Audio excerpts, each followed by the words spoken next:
Welcome to Drilling Deep. I'm your host, John Kingston. Drilling Deep is the place where we talk about oil, we talk about diesel, and you can't get either of them unless you stick a big drill bit into the ground and go way down deep into the ground to get the stuff out. So that's why the name of the show is Drilling Deep. We also bring on a guest of the week, and this week it's Matt Planeta.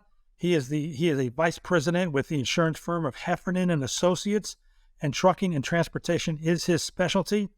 Rising insurance rates have been a huge burden to trucking in recent years, and Matt's going to be here to speak about whether there is any end in sight to that rise.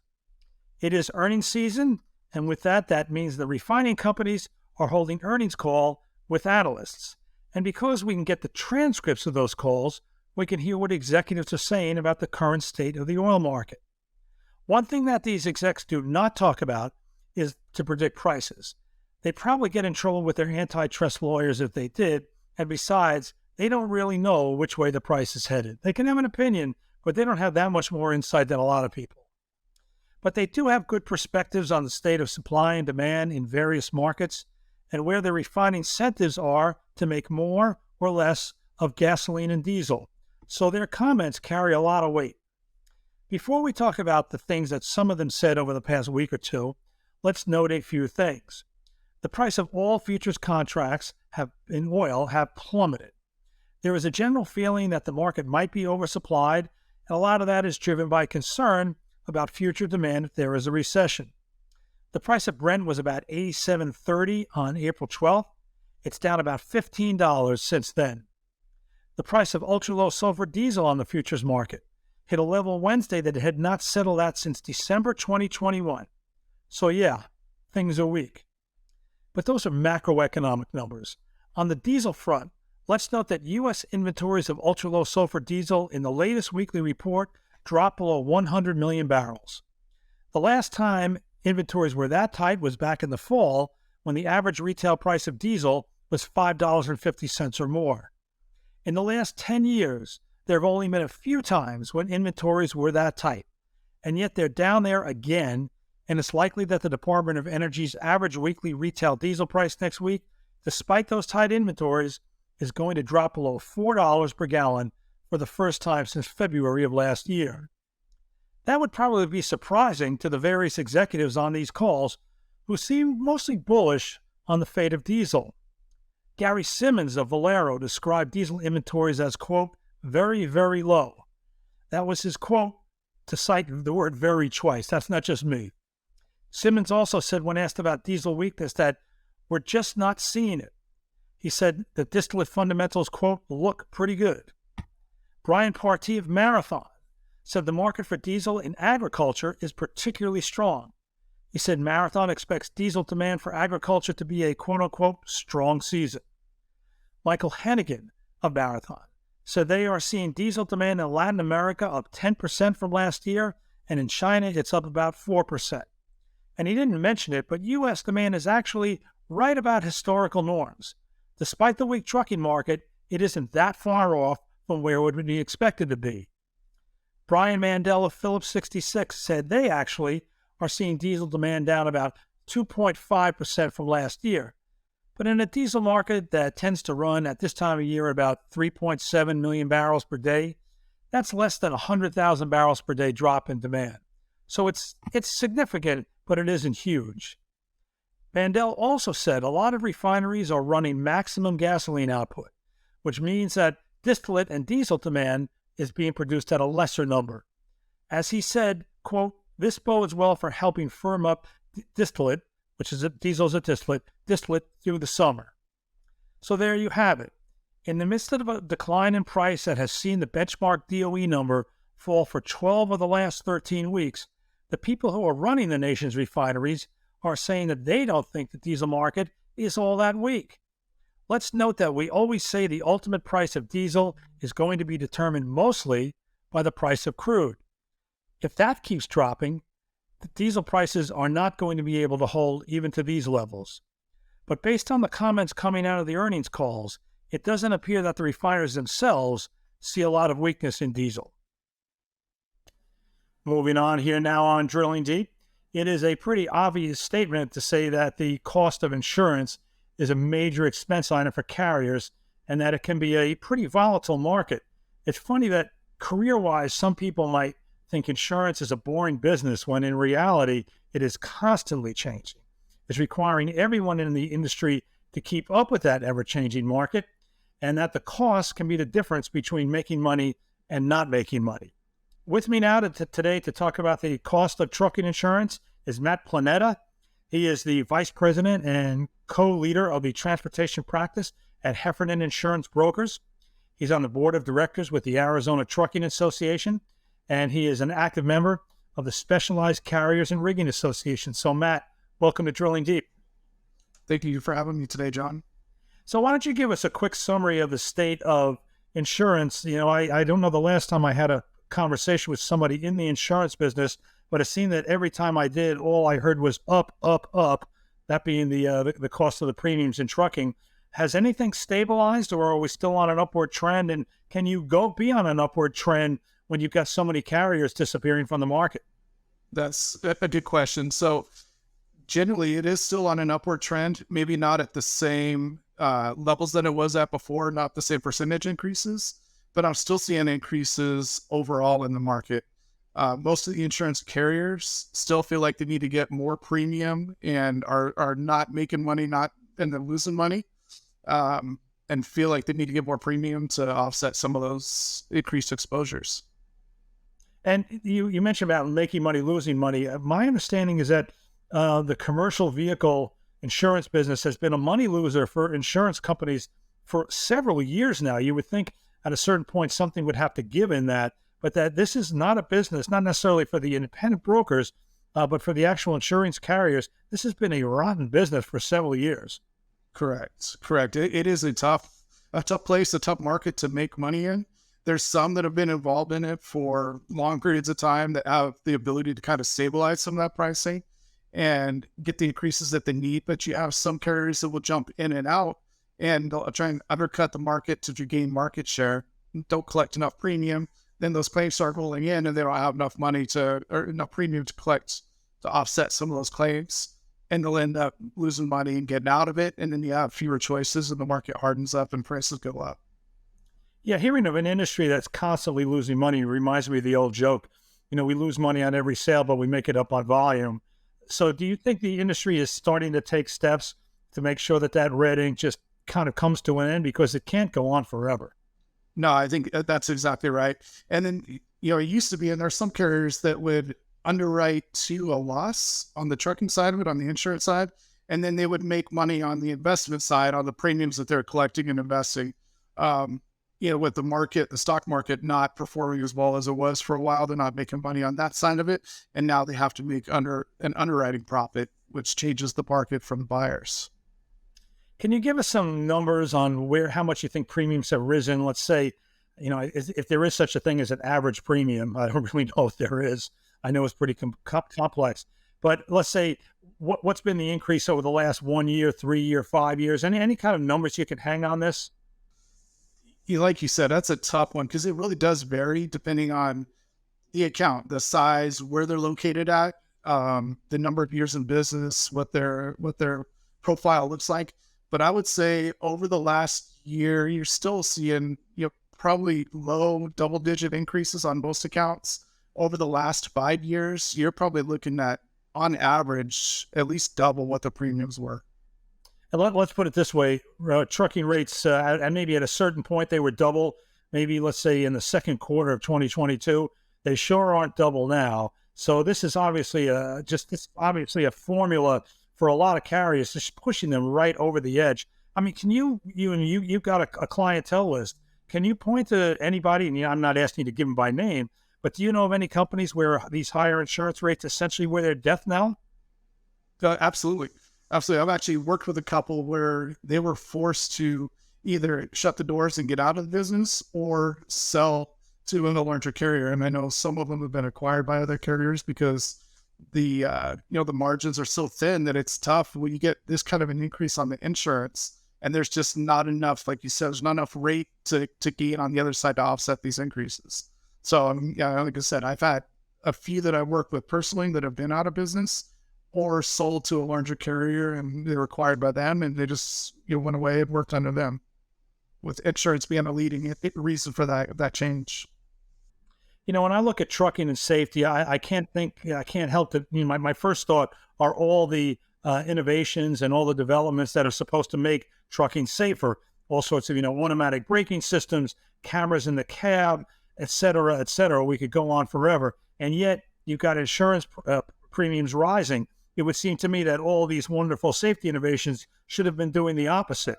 How is it that those rates are rising when you theoretically have developments, positive developments on the safety front? Well, the industry as a whole actually is a very safe industry. A lot of the crashes, if you look at over the last 5 years, 10 years, number of crashes, the severity, the fatalities that are trucking related are actually down from what they used to be. And most of that is private passenger vehicle caused. Most of the time it's usually not the commercial vehicles that are causing those accidents. The issue is the claims that do occur is those cost of claims. The cost of those claims has skyrocketed between the liability and going, the settlement of the liability side, whether it's outside of court or the nuclear verdicts that are happening, the cost of equipment. The cost of equipment used to be able to run a tractor trailer for a fraction of what the cost is now to buy a new tractor trailer, or the cost to repair it, which drives up the cost, and then the cost of the goods that they're transporting. So you have an increase in your cargo exposure, your physical damage exposure, and your liability exposure, and it's just tough to get the rates to offset those increases. Then the nuclear verdicts, of course, we've talked about this. They've been exploding. That's why they're called nuclear. But I do want to ask, I know that there's been legislation passed in Louisiana, of course, which was the home of these staged accident cases, which still haven't been resolved. Florida and Iowa, those are the three that I know off the top of my head. Have you been watching those closely? And do you think that these changes in the liability law in those states might be copied by others? And are they going to have a real impact? Absolutely following that. And I do think that it's going to follow in other states. I think some states will adopt it sooner than later, or sooner than some of the other states. The problem is with transportation, especially if it's over the road, long haul trucking, you don't know where that claim's going to occur. So it could occur in one of those states that now has, a more favorable slant towards transportation, or it could be in a state where it doesn't matter if you're at fault or not at fault. If you're 1% at fault, you're going to pay for that whole claim, and it's tough to settle. It's tough to win that case, and so everything costs more. But I do see that as a trend. I think more and more states will follow that. From an insurer's perspective, what is the worst state to have one of your clients have an accident? Well, there's a few that are known within the industry as, the judicial hellholes. I know California always ends up being on the top of that list. Louisiana is another one that is on that list consistently. And then outside of that, it kind of varies a little bit, but those are the two that come to mind right away. Of the safety innovations that have been developed, which are the ones that you kind of like the best? Again, from your perspective on the insurance side, I'm tempted. I'd be surprised if you said anything other than cameras. Yeah, cameras is the easy answer. Cameras really, really do make a huge difference on the safety and protecting the company. One, because there's so many staged accidents and so many claims that really aren't the fault of the trucker. And without the camera there to justify or to prove that they weren't at fault on there, it becomes, he said, she said type of deal. And with the higher limits on the insurance for the trucking companies, those cases usually will end up in court with the trucking company losing. So with the cameras, it gives them evidence right away. So if the carrier knows, based on the footage, either they're not at fault and they can prove it, or they are at fault, and then they're going to push to settle that claim sooner, and the cost of the claim is still going to be less than what it would have been. Do your clients that or let's say resist cameras or don't have them, are they at a kind of disadvantage? Do they get higher premiums? If somebody says, look, I put in the cameras through my entire fleet so we can monitor, so we can avoid these he said, she said things, and we've got a record, do they get a break on their premiums? It works both ways. So we actually have some companies that will provide a quote contingent on them installing cameras. There's some insurance companies out there that will help offset the cost to install the cameras themselves. And if the motor carrier is willing to share the analytics from there, they'll actually get a discount on their premium going forward based on the data that they collect. So I do see more of a partnership now between the camera companies, the technology vendors, and the trucking companies working together and to try and justify to get to the premium that's an accurate premium for that risk for that company. Let's talk about independent owner operators. I'm sure you probably got clients who are fleets, and you probably got one individual quote unquote companies that are riding out there. How are they doing right now? We know they're not doing well, but how badly are they doing? It is tough, and especially on the smaller ones, whether it's a single unit owner operator, a small fleet, anything like that. It is really, really tough on them. And like you mentioned, the freight rates are soft right now. Coming out of COVID, the rates were up, and so they were getting the money to help justify it. And there was so much product being moved and everything else. So as these costs were increasing, they were able to increase the revenue based on all that. With the market softening, now they don't have the revenue and the costs are still going up. So it's putting pressure on them, where most of those companies are making pennies on the mile, as that's where their margins are, especially on the small ones. So they get an increase. They can't spread it over a fleet. And it is forcing some of them to go out of business. I mean, do you have I don't know what kind of number you can give to give us some indication. I mean, how many customers you've seen just disappear? I'm sure you don't want to give us a very specific number. That's confidential, but is it single digits, double digits, triple digits? How bad is it? No, I don't know that it's triple digits. My best guess is probably low double digits on there for going out of business, really because of the market the way it is right now and the conditions. I had a conversation this morning with a client that runs independent contractors, and they have occupational accident coverage to protect those independent contractors if they're hurt. And the renewal came in at a flat price for them. And immediately, they're asking for a decrease on that because everything else is going up and they need a decrease really to stay in business. Right. I mean, the market for insurance is not necessarily linked to the demand for it, where the numbers of fleets out there demanding insurance. If you've got a lot of people leaving the industry, you've got less demand. Does that have any impact on premiums? Or, you always want to revert back to supply demand when you're talking about the price of something. But I would imagine in insurance, it's a lot more complex than that. It is more complex than that, but there is definitely an element to that too. So at times you'll have a carrier or two that will come in and they will try and gain market share. And so they'll price accordingly and they'll be under where everybody else in the market is. And then you get a little bit of everybody else that has to compete and lower their pricing, and the overall market comes down because you have more people competing in the market. So as those companies leave, then you have fewer people that are riding it, less competition in the supply and demand. So now you have less supply, and then the prices go up then at that point. Okay. Let's talk about the West Coast. You're actually in Phoenix or the Phoenix area. Your company is based in California, and that, of course, inevitably brings us to AB5. And one of the solutions to AB5, to the problem of an independent contractor, is that they leave their lease purchase agreement. They go out and they get their own authority, and then they can theoretically ride. They can theoretically be okay under AB5, though we're still kind of waiting for that first enforcement test to know that. One of the problems there, probably the biggest problem with that, is the cost of insurance, because when they were on a lease purchase operation, they would have been able to operate under the carrier's insurance. Now they'd have to have their own, and that's a significant barrier. I've heard lots of numbers about what it would cost to get started just from scratch. If you were an individual owner operator, that it might be $12,000, $13,000 per year. It might be $20,000. Which is more accurate?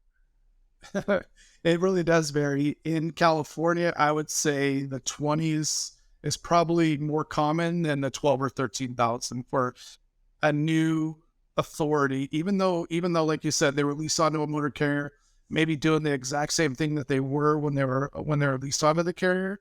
The fact that they're a new authority and it's their insurance is primary on it, I would say it's probably more averaged on the high end than the low end. All right, well, as somebody who is active in the California market, and I believe that you are, what is the state? I mean, we're talking about, we're probably 9 months after AB5 became the law of the land, depending on how you measure it. Are you seeing a lot of carriers disappear because of AB5? Right now with this market, it's almost hard to say why they would have put their trucks on the fence, because you got a lousy market, plus you have a changed regulatory structure. So, which is which drove them out of business? What's the state of the California independent owner operator? The California market has always been tough. To your point, it's always been tough. It's more and more difficult right now, and there are fewer and fewer insurance companies that are writing in California. Talk to companies on a regular basis, and they're like, they'll write in 47 states. They may write in every other state except for Hawaii, Alaska, and California. There's lots of companies that will not do business in California just because of the unknown. They may think that they're pricing it at a point where they're going to make money on that book over there, but either a regulatory change or some sort of change in there, and then all of a sudden the whole thing blows up on them. And if there's too much of their premium, too much of their book is in California, there's not enough premium to offset that risk. Well, how does AB5 create a liability risk or just general insurance risk for an insurance carrier? I'm not really sure that I follow why one would lead to the other. So with AB5, really it all comes down to then it's that one owner operator. And so I guess the exposure, the cost is on that owner operator, whether they can actually afford it. To your point earlier, if they're leased onto another larger motor carrier and they're paying rates based on the larger motor carrier in that larger pool, and now they're on their own charge and they're having to pay premium just on their own truck and their own exposures, that generally is going to cost a whole lot more per truck than what it is on the fleet. So you have all these other policies that are out there for these companies, and they're not collecting the same amount of premium. They're getting a little more exposure out there with more trucks, and it's a bad situation for both the carriers and the independent contractors, motor carriers in California. It's a tough place to be. Let's wrap up with kind of going back to the general insurance market. Beside cameras, when you sit down with a client and they say, hey, how can I improve my safety profile? What are the one or two top things you tell them? Absolutely. The cameras is a big thing. Another thing is making sure that they're aware of what their public perception is. So whether it's their website, and if they're putting stuff out there about how safe they are as a company and everything else, which sounds good on the upfront, trying to get clients and customers and that kind of stuff. But that would be used against them in a second. If something happens and it ended up in court, that's used against them. The other thing that we use a lot is, there's the Central Analysis Bureau or any of those type of platforms that track their roadside performance. And everybody looks at that. Everybody has access to that, whether it's us on the brokerage side, whether it's the underwriters, or whether it's the attorneys if something happens. So managing what that profile looks like, managing what the online profile looks like, I think are probably the two biggest things that we address. I can't help but laugh a little bit at the idea of don't boast that you're safe. Yes, yeah, but it's backwards thinking, right? You would want to be a safe company, you want to operate safe, and you would want to be proud of that. But anything you do comes back to bite you if something bad happens. You've been to the rodeo, so you know. Okay, I'm going to put you on the spot here because I'm going to ask you a number. And you already started this podcast out by saying there's not just one sort of generic insurance number that you can quote. But if you had to say a year from now, insurance premiums lower, higher, steady, if they're higher, by how much? Definitely not lower. I do think it's steadying a little bit. There's been significant increases for the last few years. My guess is it would be either flat or single-digit increases from where it's at right now overall in the market. Well, I'm sure that a lot of people will be relieved to hear that. Insurance rates do go down sometimes, but it doesn't sound like they're about to go down anytime in commercial trucking soon. So we want to thank Matt Planeta. He is the Vice President and co-leader of the transportation practice at Heffernan Insurance Brokers. Matt, thanks for joining us today on Drilling Deep. Thank you, John. Thanks for having me. I appreciate it. You have been watching Drilling Deep. We are part of the FreightCast family of podcasts from FreightWaves. You can find us on all the leading podcast platforms as well as FreightWaves TV. I've been your host, John Kingston, and please join us again.